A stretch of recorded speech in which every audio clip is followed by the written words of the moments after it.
My last name is Lee. Bruce Lee.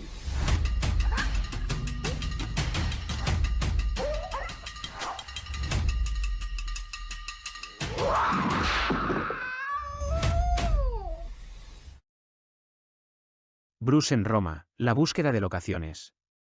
A comienzos de los años 70, cuando la figura de Bruce Lee comenzaba a expandirse con fuerza más allá de Hong Kong, un nuevo proyecto cinematográfico lo llevó a cruzar el continente europeo. Esta vez, el destino era Italia.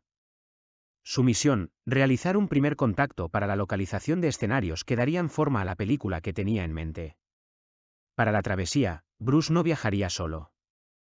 Lo acompañaban un pequeño grupo de colaboradores cercanos, Tadashi Nishimoto, Nora Miao, Chaplin Chan y el propio Raymond Chow. Juntos conformaban un equipo heterogéneo, unido por la ambición y la urgencia de sacar adelante una producción que, aunque contaba con más presupuesto que sus antecesoras, seguía siendo modesta para los estándares internacionales. La búsqueda de locaciones siempre ha sido una tarea compleja dentro de la producción cinematográfica.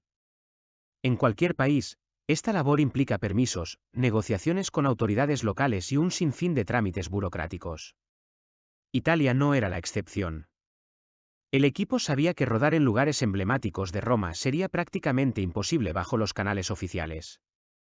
Por ello, con la ayuda de la productora italiana, se tomó una decisión arriesgada, incluso temeraria: filmar sin permisos, de forma casi clandestina, moviéndose entre turistas y ciudadanos sin revelar del todo qué estaban haciendo. Esta estrategia, nacida de la necesidad, dejó su huella en la película. En varios planos pueden verse rostros curiosos mirando directamente a cámara, sorprendidos ante la presencia de Bruce y su equipo, preguntándose qué estaba ocurriendo allí. Entre todas las postales de Roma, hubo un lugar que Bruce había visualizado claramente para su película incluso antes de pisar suelo italiano. La Piazza Navona, con la imponente fontana dei Quattro Fiumi de Gian Lorenzo Bernini, era para él un escenario perfecto. Durante varios días, acompañado por Nora Miao, Bruce recorrió estas calles empedradas, estudiando ángulos, luces y posibilidades.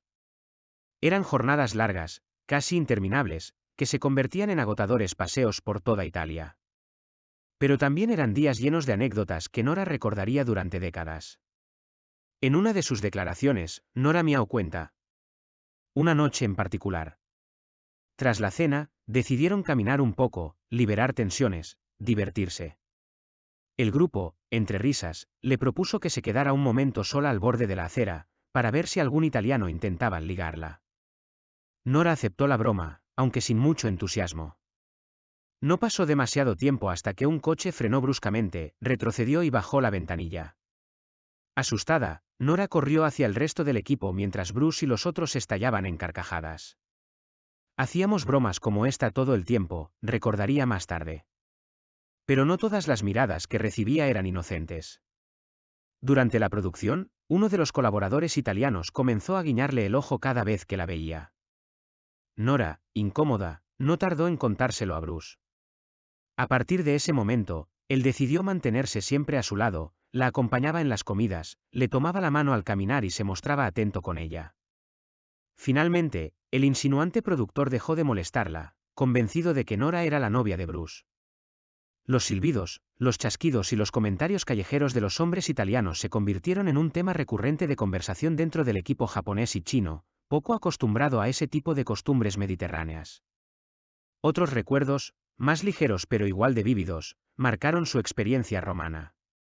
Uno de ellos era el anticuado ascensor del Hotel Flora, un aparato viejo y temperamental que de vez en cuando quedaba atascado sin previo aviso. A Nora le aterrorizaba la idea de quedarse atrapada, así que prefería subir y bajar por las escaleras, incluso después de jornadas extenuantes. La gastronomía italiana también representó un choque cultural para el equipo. Tadashi Nishimoto, acostumbrado a la cocina japonesa preparada por su esposa en Hong Kong, comenzó a extrañar sus sabores de casa apenas al cumplirse una semana en Roma. Fue entonces cuando, por casualidad, encontró un restaurante japonés, el Tokyo. Al ver su menú, lleno de platos conocidos, sintió un enorme alivio. Esa noche, al regresar al hotel, escuchó al grupo preguntarse dónde cenar. Llevaban días visitando un restaurante chino que, según ellos, no representaba en absoluto la verdadera cocina china. Tadashi intervino y sugirió el restaurante japonés. Desde entonces, el Tokio se convirtió en uno de los lugares favoritos del equipo. Una noche en particular quedó grabada en la memoria de Nishimoto. Tras beber sake, el camarero les ofreció unas toallas para refrescarse la cara. Bruce, al limpiarse, borró accidentalmente uno de sus lentes de contacto. Sin darle mayor importancia, se puso sus gafas y siguió conversando. Tadashi recuerda su voz claramente diciendo, Sr. Nishimoto. Restaurante de Tokio, Shikiyaki. El equipo también tuvo su espacio para el turismo y la vida cotidiana romana. El 14 de mayo, un domingo lluvioso, comenzaron la segunda semana de trabajo en Roma.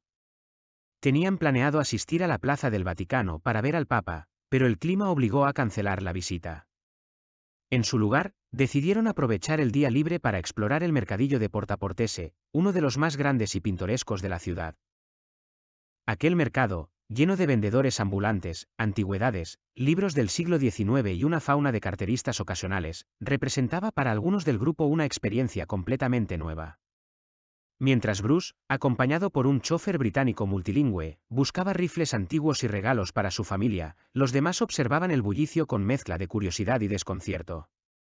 Para Bruce, quien había vivido varios años en Estados Unidos, esa mezcla de culturas no era extraña. Para Chaplin Chan, con experiencia en el Reino Unido de posguerra, tampoco. Pero para el resto del equipo, aquel mercadillo era un mundo aparte. Entre risas, incomodidades, choques culturales y momentos de camaradería, el viaje a Italia se convirtió en una experiencia fundamental para Bruce y su película. Allí encontró no solo locaciones, sino también historias, colores y vivencias que darían forma a lo que estaba por venir. Una aventura que, hoy, permanece encapsulada en los recuerdos de quienes caminaron con él por esas calles antiguas, persiguiendo el sueño de transformar la vida en cine.